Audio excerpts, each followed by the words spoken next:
What is up, everyone? Today on Seth Leroy Hustle Adventures, we are going to be going over our last long run. Without further ado, here we go. Okay, so we started out our week going to North Dakota. This was a run that was originally posted to go out on a Friday. And we bid, haggled a bit, and we got the load for $500. After we got the load set, the broker switched it on us and said that it would be available for Sunday.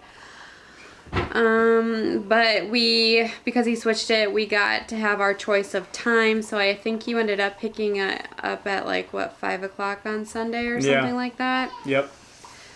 So we could at least have somewhat of a day. But it was kind of annoying to us because, you know, we set on it, we got the price and everything. They said it was ours or whatever. And then all of a sudden, they just changed the details of it. What I want to know is when a broker switches the details of a load, do you then change the price because it becomes more inconvenient? This is something that's happened to us before. Probably, like 2 or 3 times where like after we get all the details of the load and we are set on it, agree on it, and we're about to do it, then they change everything that they want out of it. So yeah, I want to know, like, what do you do in that situation? Do you just accept it, or do just you accept haggle it, more? or do you get more money? Because we already out of the load? haggled, remember, to get 500. Yeah. Remember when they said 470, we said 500. But remember, we were wondering if it's a tactic. Well, that's what I was just gonna say. It feels like a bait and switch tactic, where, you know, it sounds good enough, and then they haggled us like lower than what we even wanted, but we got them back up a little bit, and then everything was all good, and then they go around and like change the dates and stuff. It just doesn't seem fair. Because it hasn't happened a lot, but it has happened enough to where you notice it, where you're like, wait. You're like, don't you think I should get more money for that? Yeah. Anyway, so that load ended up being from Minneapolis to Amorato, North Dakota. It was 368 miles and $500. So he did that load, dropped it off on a Monday, and then he went back to Grand Forks, which there was nothing. So then he just drove a little ways away and went to Fargo.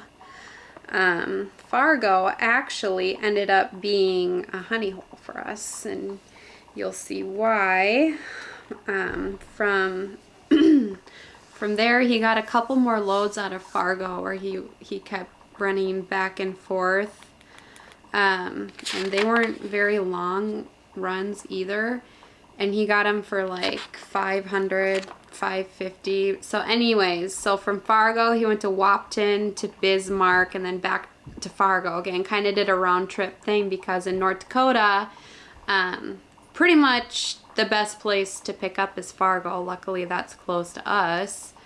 But you kind of have to put into consideration when you're running something like in North Dakota that you're gonna have to go from Fargo to wherever and then come back to Fargo again. So anyway, the Wapton to Bismarck to Fargo, Wapton to Bismarck was 291 miles, and then Bismarck back to Fargo was 196 miles. That was about 500 miles, and that was $550. Then the next day, in Fargo again, he got another one where he had to go from Lisbon to Bismarck and then back to Fargo again. That was 451 miles, and he got that one for $550. At that point, though, he wanted to get out of the cold because he was sleeping. It was -20 outside, and he had like pop cans exploding under him, and it was really hard to sleep. He couldn't get a full night's sleep. So he was basically saying, okay, I need to get out of here. I need to get to somewhere warm. I can't be here anymore, which kind of sucked because, like I said, Fargo ended up being kind of a little honey hole for us because he kept getting like just a daily run. making $550 each time. Because there's not a lot of drivers there. He was like the only, one of the only drivers around. And one of the brokers on the second one said that was because their driver, who was a committed driver, was sick. So we got lucky. So we end up being their worker for more money. Anyways, okay, so he was looking for somewhere warm to go. So from Fargo, he got a load to Amarillo, Texas. She hates Texas. I hate Texas. It's insanity at this point. If he ever goes back to Texas again, I mean, I would have rather had him drive all the way back home from Fargo, spent the night at our house, woke up in the morning, and picked something up out of Minneapolis again instead of going to stupid Texas.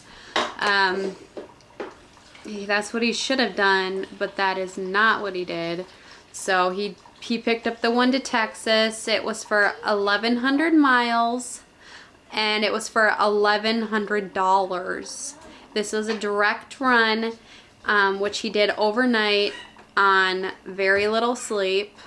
So he basically had no sleep. He was drinking energy drinks or Starbucks or whatever. Espresso.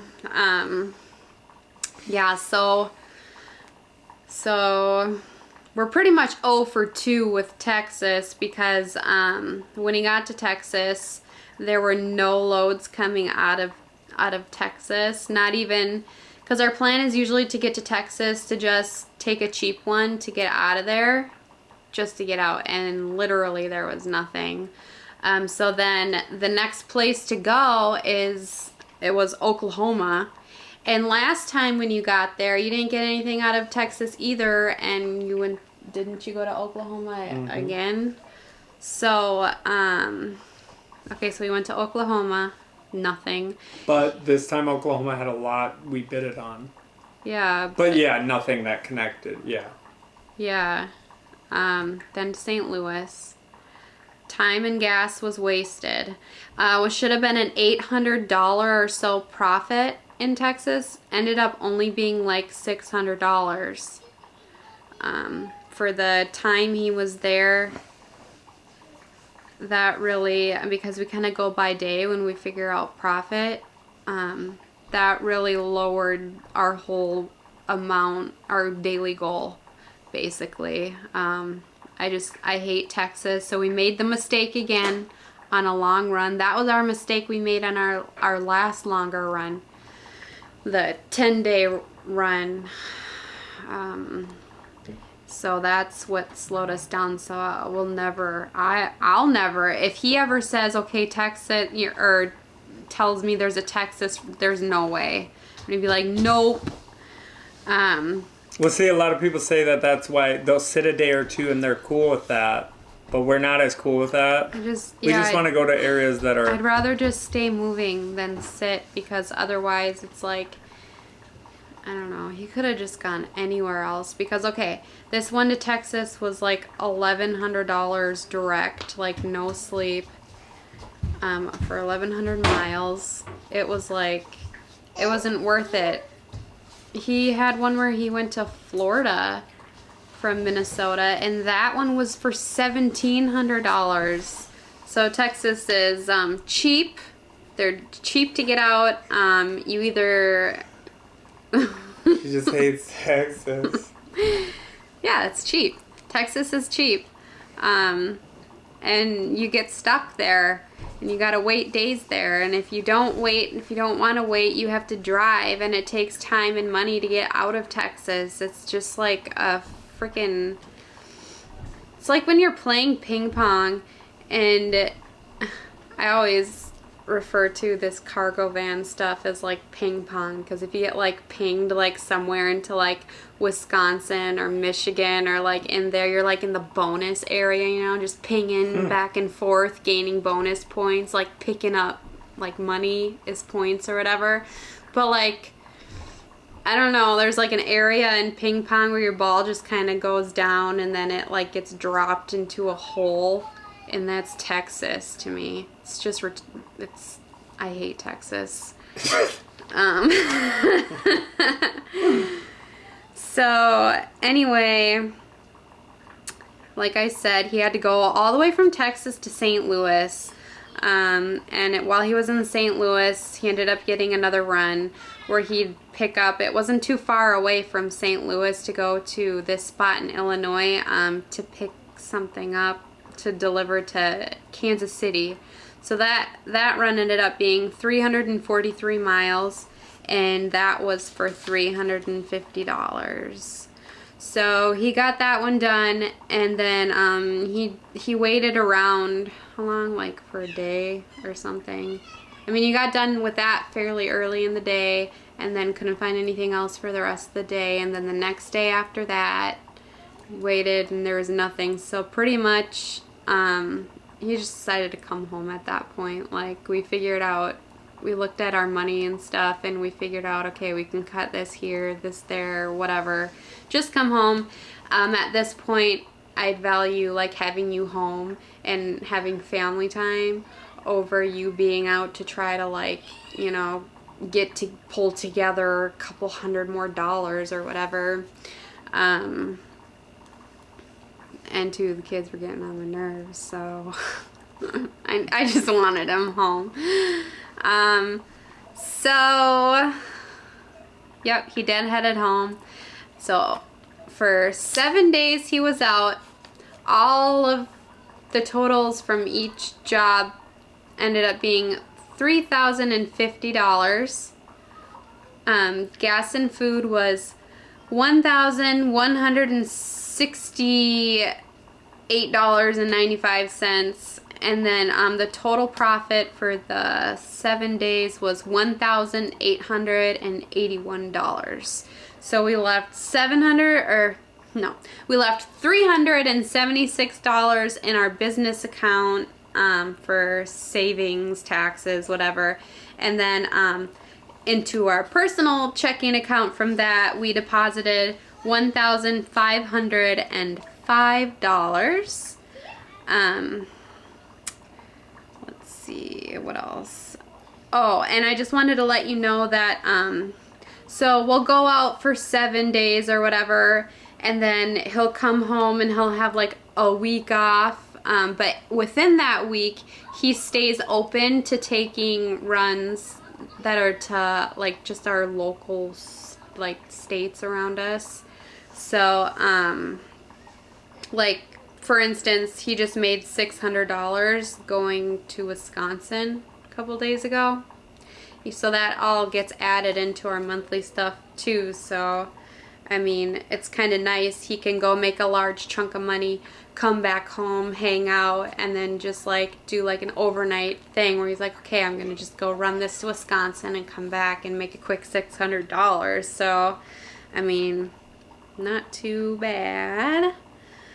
I too wanted to let you guys know that we are, since we're in the beginning stages of this business, we're changing things up a little bit to just kind of work through the different scenarios of like how we could set this whole thing up to see like what flows best with us. So he was doing where he was, you know, out for 7 to 10, back home for a week while taking local regional runs, and then he'd go back out again. But this time we're going to try to do where every week he works 4 days and then he's home for 3, to see if that works better, because you know, especially for our family too, the kids miss him and stuff too, you know. And hopefully, I mean, we want to try to get to do some more local regional stuff. But if that doesn't work out for the 4 days, you know, and if he ends up just like out for 2 and he didn't get to work 2, then he'll kind of try to pick something up that's like a long run over the weekend, basically. Come back home, and then we'll just have to like run it from there. I'm really not seeing this business as being any sort of predictable thing. So it's probably not going to always be, oh, he works for 4, he's off for 3. I think it's more going to be like, okay, he gets a job here and he's out for this long, and we're going to look at our money and see where we're at, and you know, see how long he has to be out or see, okay, what do we need to give up for it to work for our budget, or maybe everything will work great. And I mean, because he's done direct runs where he's been out just one run overnight and he's picked up like $1,000, you know? So it could be possible that he makes all the money we need to make in 1 week, all in like 2 days. Mm-hmm. So it's so unpredictable. We'll never know. This run for 7 days here was $1,881, but the last run he was gone for 10 days and he made $2,700, like close to $1,000 more dollars in just 3 more days. Mm-hmm. But yeah, and I just wanted to let everybody know too that that I also work 1 day a week. So like my money gets added into this too. So if he doesn't make what he needs to make in a week, like my job kind of catches it. I mean, my job is pretty much all savings. So I work 1 day a week for six hours. It ends up being like around $30 an hour. I'm a hairstylist. I work in a salon and I make around $30 an hour. How long have you been doing that?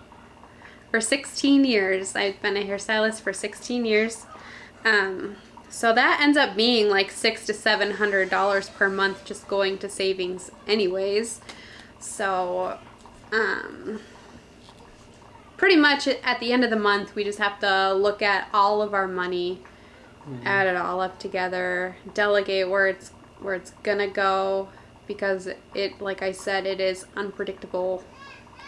I can see some months us just totally killing it, and then some months we'll make mistakes like going to Texas twice in a month and not really make as much as we wanted to make. But that's just the way it goes, and you learn from your mistakes. You try to adjust, and yeah, going back to Texas would kind of be like insanity at this point. So hopefully we won't make that mistake again. And because both times we were doing so well until we got caught up there. So I want to see what one of these long runs will be if we don't end up going to Texas or getting stuck in Oklahoma or Kansas or something. You know, I really want to see what it's like to go to like Wisconsin. The East Coast. Yeah, maybe Everyone East Coast if you're going to do a long there. run, but like... Or just staying around our area you're talking about. Well, I like that whole strip of like going to like Milwaukee and then to Chicago and then up to Michigan and then even down to like Ohio and that area. Like, I just feel like this whole little like area right to the right of us is like you know, it. So and everyone says Michigan's the best, so... Or Detroit. Detroit. That's what they say. I've only been there twice. How about you guys share if this is something you do, and I don't know if you want to share or not, but what has been one of the best areas that you've ended up in and that like was such a good financial area for you, financially good area that you were like, oh my gosh, okay. Like for us so far, I think it's been the whole North Dakota thing. No one wants to go to North Dakota, but that really ended up like being a not too bad situation. Well, exactly what you just said. Nobody wants to go there. Yeah. So it can be good. So that was surprising. Yep. So I guess what I want to know from you is has there been any surprisingly good areas for you that like maybe not a lot of people know about? And then again, I don't know if you want to share. Because we're different than a lot of people. We're giving info that helps people. Right, Most but then people again, don't. you have to like end up at these spots. I know, but most people, yeah. You But I know? know what you mean. If there's anyone else who's just interested in talking about it, we're down. Where you were like, okay, North Dakota. Yeah, so we'll tell you North Dakota was pretty cool. Or like, okay, Salon Springs, you know, like, I don't know. But anyways, glad to give you the numbers again. I hope you guys got something out of that. It's funny you guys really like these videos. To me, this is all the stuff I jot down in my phone. You know, he's on the road and I do all the profits and the gas and all this and that, you know, and I'm just like, okay, the miles, doing the fuel cost calculator and all the profits, and then is this gonna be enough? You know, that sort of thing. But anyways, I'm glad to take you along on the journey with me, and my kids are all stampeding out of the room right now as I speak. So anyway, we will catch you later. Yep. Thanks for watching. Luna. She's not allowing us to do this. Luna, you're creating too many bloopers. She thinks it's a touch screen. Yeah. Is it a touch screen? I think it does do the touch screen. That's how she's changing the focus, I think. All right, Luna.